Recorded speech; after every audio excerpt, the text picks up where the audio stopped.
Okay media మిత్రులందరికీ నా నమస్కారం. 2019లో బ్లూ మీడియా పత్రిక సాక్షి నా పైన ఒక ఆర్టికల్ వేస్తాం జరిగింది. దాంట్లో ప్రధానంగా నేను మంత్రిగా ఉన్నప్పుడు విశాఖపట్నానికి అనేక సార్లు వచ్చాను.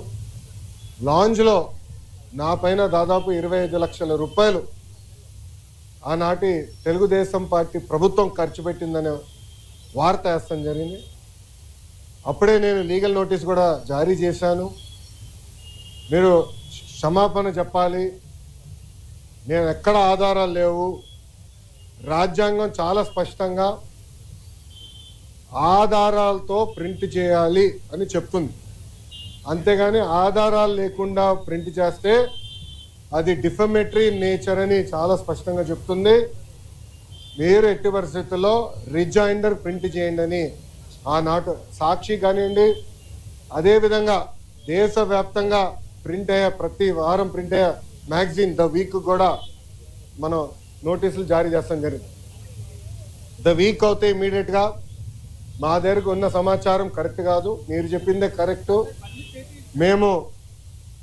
మేము రిజైండర్ ప్రింట్ చేస్తామని వాళ్ళు చాలా స్పష్టంగా ప్రింట్ చేస్తాం జరిగింది. కానీ బ్లూ మీడియా గురించి మీకు బాగా తెలుసు. తప్పుడు వార్త పదే పదే రాసి అది నిజం చేయాలని ప్రయత్నిస్తుంది. అదే రీతిలో వాళ్ళు ముందరికెళ్తున్నారు. అందుకే నేను గత 5 సంవత్సరాలుగా న్యాయ పోరాటం నేను చేస్తున్నా. ఇది 4వ వాయిదా. ఎన్నిసార్లే నేను వస్తాను, ఎందుకంటే నిజం నా వైపు ఉంది. గతంలో కూడా మీకు చెప్పాను. ఈ రోజు కూడా మంత్రి హోదాలో నేను వచ్చినప్పుడు పార్టీ ఆఫీసులో బస్సులో పడుకొని సొంత భోజనం నేను తింటున్నా తప్ప ప్రభుత్వం దగ్గర నుంచి కనీసం ఒక్క వాటర్ బాటిల్ కూడా నేను తీసుకోవట్లేదు. నేను ఇక్కడికి వచ్చిన వాహనం కూడా నా సొంత వాహనం, దాంట్లో డీజిల్ కూడా పోసుకుని నా సొంత నిధులతో, ఎక్కడ ప్రభుత్వం పైన ఆధారపడకూడదని మా తల్లి భువనేశ్వరి గారు నాకు చిన్నప్పటి నేర్పించారు. అదే రీతిలో ముందరకెళ్తున్నా. ఎట్టి పరిస్థితుల్లో ఈ కేసు నేను లాజికల్ ఎండ్కి తీసుకెళ్తాను. ఎన్నిసార్లు వాయిదాలు వేసినా నాకు ఇబ్బంది లేదు, ఎన్నిసార్లు రమ్మన్నా నాకు ఎలాంటి మొహమాటం లేదు. ఎందుకంటే నేను తప్పు చేయలేదు. నిజం గెలిచడానికి కొంచెం ఆలస్యమైనా నిజం గెలుస్తుందని బలంగా నమ్మే వ్యక్తిని. గతంలో కూడా నేను చూశాను, నాకు నేను కట్టుబడి ఉంటా. ఇప్పుడు మీడియా మిత్రులు కానీ ప్రశ్న ఉంటే సమాధానం చెప్పిన సిద్ధం. అవును సార్, అవును సార్.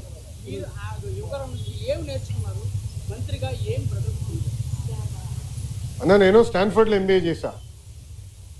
నేను స్టాన్ఫర్డ్ ఎంబీఏకి అప్లై చేసినప్పుడు ఒక ప్రశ్న ఉంటుంది స్టాన్ఫర్డ్లో, వై స్టాన్ఫర్డ్ ఎంబీఏ అని.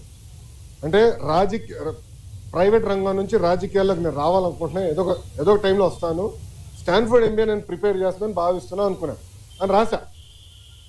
కానీ అక్కడికి వెళ్ళి చదువుకున్నారు, నాకు అర్థమైందంటే స్టాన్ఫర్డ్ ఎంబీఏ బిజినెస్కి మంచిది అని. పాదయాత్ర రాజకీయాల్లో ఒక ఎంబీఏ లాంటిది. ఎందుకంటే ప్రజలకి దగ్గర ఉంటాం, నిరంతరం ప్రజల సమస్యలు తెలుసుకునేవాడిని. సో ఇప్పుడు ఎవరన్నా నాకు అర్జీ ఇచ్చినా, నన్ను ఎవరన్నా కలిసినా, ఒక మెసేజ్ నాకు వచ్చినా, తన వెనకాల ఎంత కష్టం ఉందో నాకు ఇప్పుడు అర్థం చేసుకోగలుగుతాను. సో యువగలం పాదయాత్రలో కూడా నేను అనేక హామీలు ఇచ్చాను. ఒక్కొక్క హామీ నిలబెట్టుకుంటూ వెళ్తున్నాను. ఇచ్చిన ప్రతి హామీ నేను నిలబెట్టుకున్నాను, దాంట్లో ఎలాంటి సందేహం లేదు. రెండోది, యువగలం పాదయాత్ర అయిన తర్వాత నిరంతరం ప్రజల్లో ఉండాలని నా కోరిక. సో అమరావతిలో కూడా, ఎందుకంటే నాకు మంత్రిగా నాకు బాధ్యతలు ఉంటాయి కనుక నేను ప్రజల్లో ఉండాలంటే నిరంతరం ప్రజల్ని కలవాలని ప్రజా దర్బారు పెట్టుకున్నా. ఇక్కడ కూడా మీరు చూస్తే వైజాగ్ వచ్చి మీరే ఉన్నారు, కోర్టు కొంచెం లేట్ అవుతుందని పరిగెత్తుకుంటూ వచ్చే తప్ప మళ్ళీ ఇప్పుడు వెనక్కి అక్కడికి వెళ్తున్నా, పార్టీ హౌస్కి వెళ్తున్నా, ప్రజల దగ్గర అర్జీలు తీసుకుంటున్నా, వాళ్ళ సమస్యలు పరిష్కరించే మార్గం నేను ఎత్తుకుంటాను. ఆల్రెడీ మేము రాసుకున్నాము, అది సంబంధించిన మంత్రులందరి దగ్గర పంపించాను. ఆర్థిక శాఖ మంత్రి కేశవ్ అన్న కూడా చర్చించాను.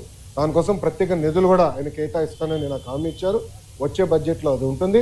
తప్పనిసరిగా ఇచ్చిన ప్రతి హామీ మేము నిలబెట్టుకుంటాం. ఎస్టిమేట్స్ అని మార్చి వరకు వస్తుంది.